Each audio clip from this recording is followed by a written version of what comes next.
திருப்பூர்ல ஏடிஎம்ல பணம் எடுக்க வந்த நபர் வங்கி அதிகாரிகள் கிட்ட வாக்குவாதம் செய்ததை அடுத்து வங்கியில காத்து கிடந்த பொதுமக்கள் மற்றும் வங்கி ஊழியர்கள் தாக்குதல்ல ஈடுபட்டிருக்காங்க. மத்திய அரசு 500,000 ரூபாய் நோட்டுகள் செல்லாது அப்படின்னு அறிவிச்சு 20 நாட்களுக்கு மேல ஆகியும் திருப்பூர் மாதிரியான தொழில் நகரங்கள்ல மக்களோட இயல்பு வாழ்க்கை இன்னும் திரும்பல. இந்த நிலையில நேற்று மாத சம்பள தினம் அப்படிங்கறதால காலையில இருந்தே வங்கிகள்ல ஏராளமானோர் கூடியிருந்தாங்க. ஒருவர் ஒரு ஏடிஎம் கார்டு மட்டுமே பயன்படுத்தணும், அதுக்கு மேல பயன்படுத்தணும்னா திரும்பவும் வரிசையில வந்து நிக்கணும் அப்படின்னு திருப்பூர் பார்க் சாலையில உள்ள பஞ்சாப் நேஷனல் வங்கியில ஏடிஎம்ல பணம் எடுக்க சென்றவரை வங்கி அதிகாரிகள் தாக்கியதாகவும் அங்க முகத்தில் காயம் ஏற்பட்டதோடு சட்டைகளும் கிழிஞ்சது. இது குறித்து பாதிக்கப்பட்டவர் சொல்லும்போது, ஏடிஎம்ல வரிசையில நின்று என்னோட ஏடிஎம் மற்றும் எனது நண்பர் ஏடிஎம்முக்கு பணம் எடுக்கும் போது வங்கி அதிகாரிகள் தடுத்து நிறுத்தினாங்க. அதை தொடர்ந்து வங்கி அதிகாரிகள் கிட்ட கேட்டுட்டு இருக்கும் போது அதிகாரிகள் மற்றும் பொதுமக்கள் தன்னை தாக்கினதாகவும் சட்டையை கிழிச்சதாகவும் குற்றம் சாட்டினார். வங்கி நிர்வாகத்துக்கிட்ட கேட்கும் போது வங்கியோட அதிகாரிகள் அந்த நபரை தாக்கல அப்படின்னும் வங்கியில பணம் எடுக்கிறதுக்காக வரிசையில நின்னுட்டு இருந்த பொதுமக்கள் தான் தாக்கியதாகவும் அதற்கான ஆதாரம் கண்காணிப்பு கேமராவில் பதிவாகி இருக்கிறதாகவும் தெரிவிச்சிருக்காங்க.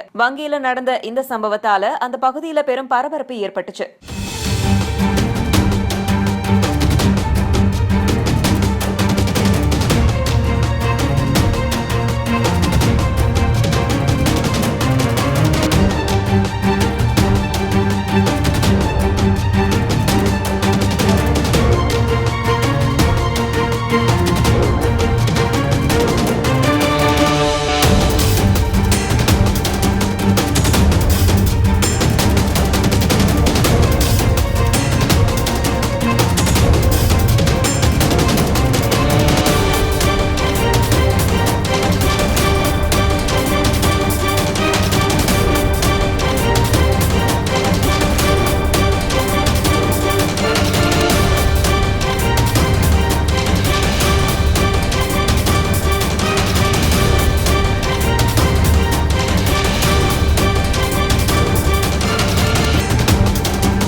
பெரிய வீழ்ச்சி இந்த திராவிட இயக்கத்திற்கு என்ன என்றால், ஜெயலலிதா கைக்கும் இந்த திராவிட இயக்கம் போய் சேர்ந்ததுதான்.